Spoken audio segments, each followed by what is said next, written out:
Hello, my name's Mark Saunders, and this is a YouTube video presentation on focus groups in practice. It's one of a series of YouTube video presentations on my YouTube channel, Mark Saunders on Research Methods, and you can see the link to this on the bottom left hand corner of every single slide.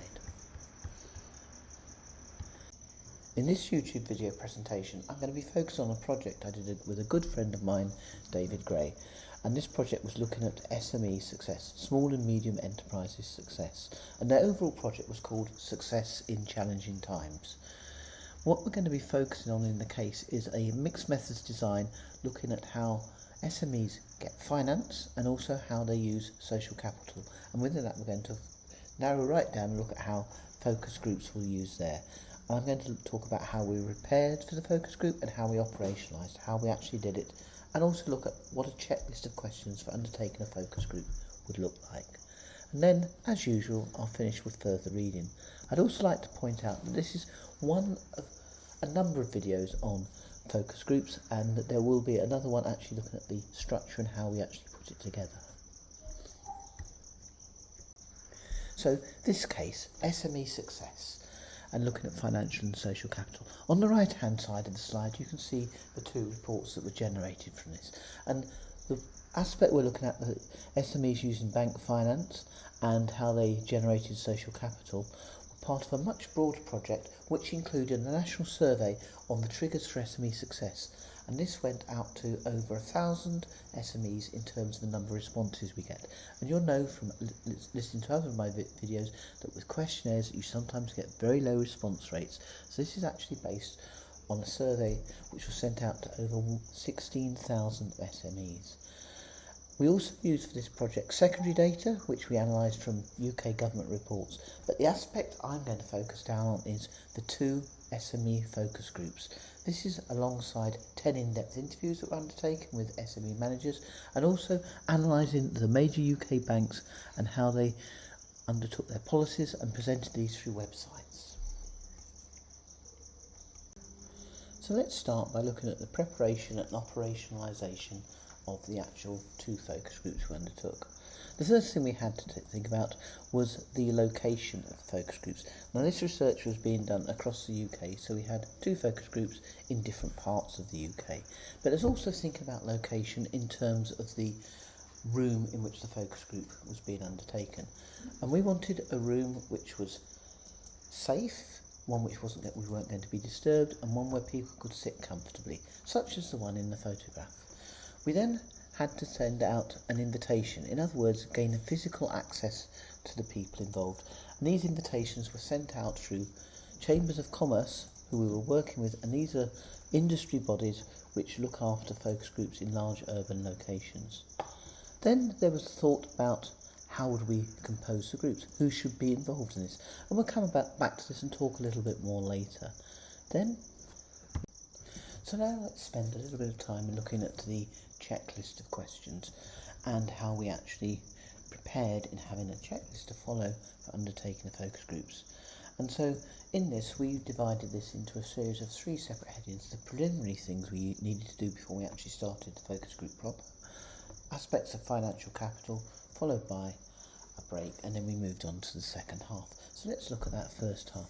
First thing we have here is our preliminaries, where we thanked the people for attending and coming to see us. David and I then both introduced ourselves, where we worked, the universities and so on, and then we explained the nature of the project, and we asked them to sign a consent form in the focus group. We obviously dealt with any questions or queries they had along the way. Then with this group we said, do you mind if we audio record, and we asked each of them to introduce themselves for the audio recording. Now David and I are always a bit worried with audio recordings that something may go wrong, so we had two separate audio recordings happening at the same time, and as people introduced themselves we asked them to say their actual name and the name of their SME. These were not used in the transcript, but it allowed us to link the different voices to what people were saying. And then we moved into the focus group with two parts, the parts on financial capital and the parts on social media. In the part on financial capital, what we have with the focus group is a series of prompts which we actually ask people to talk about, and then as moderators, David and I between us moderated the conversation to keep them focused on what was happening. So we said, have you approached the bank with a view to accessing finance? And then, how did you go about the process? And we asked people to talk, but we actually had notes for ourselves for prompts, for example, things like, did you explore a bank's website? Did you contact your local branch? Fortunately, we didn't need to use these, but they were there just in case it was very silent. And then we looked at, were you successful or not? And if they weren't successful, on what grounds were you turned down? And you see there 3 prompt questions. On the basis of that, as moderators, we managed to have about 45 minutes of discussion about bank finance. We then, after a short break, we moved into the second half of the focus group, which was where we were discussing their use of social capital and networks. And here we had prompt questions relating to social media, the success they'd had and the lessons learned. And so we started off by saying, which social media did you make use of for growing your business? And this prompted a massive amount of discussion.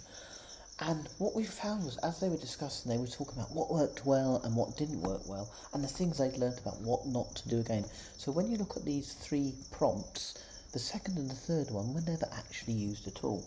And the discussion was wide-ranging, but occasionally went off topic. And when it went off topic, we were able to actually say, yes, but let's bring this back to the focus there. And there were a couple of people who were obviously very, very experienced in using social media to grow their SME. And after a while, we had to actually sort of ask other people, was that the same experience for you? And thank you, that's really interesting. How do other people feel about this? To stop the focus group going off focus. After about 35-40 minutes again, the conversation started to come towards an end. And so we asked people if they had anything else they wanted to add, and then moved to our concluding comments, which were thanking people, obviously, for their time, giving them the, in effect, money for taking part, assurances of confidentiality, and we stressed very strongly that they still had the right to withdraw if they didn't want their comments included, and we gave them an actual date and time to get in touch with us by which they had to withdraw. I'd like to finish now with further reading, and what I've done here is I've focused very much on further reading which related to this project. So we have a number of papers and journal articles which David, myself and Harshita, our research assistant, worked on together. So let's look at the 2 main reports that came out of this. The first is Success in Challenging Times, Generating Social Capital, and all these are very easy to access if you just type into Google Scholar. Then we had Success in Challenging Times, Bank Finance Lost in Translation. We then move on to a couple of journal articles, one on SME innovation and the role of networks and crisis events. And finally we have the paper which went out to a professional journal, because David and I always feel it's important to get our applied work out to professional journals as well as to academic journals, which was called Facilitating SME Success Through Collaborative Relationships, the Role of Networks and Social Media.